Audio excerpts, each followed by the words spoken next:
رسول اللہ صلی اللہ علیہ وسلم نے اس وقت جب آپ کے گرد صحابہ کی ایک جماعت بیٹھی ہوئی تھی فرمایا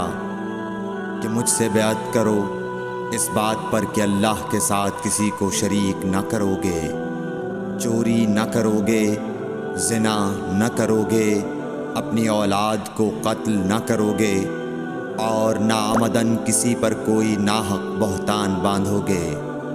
اور کسی بھی اچھی بات میں اللہ کی نافرمانی نہ کرو گے۔ جو کوئی تم میں اس عہد کو پورا کرے گا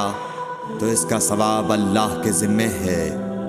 اور جو کوئی ان بری باتوں میں سے کسی کا ارتکاب کرے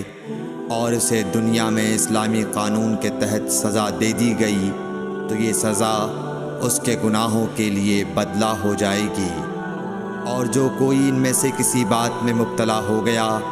اور اللہ نے اس کے گناہ کو چھپا لیا تو پھر اس کا معاملہ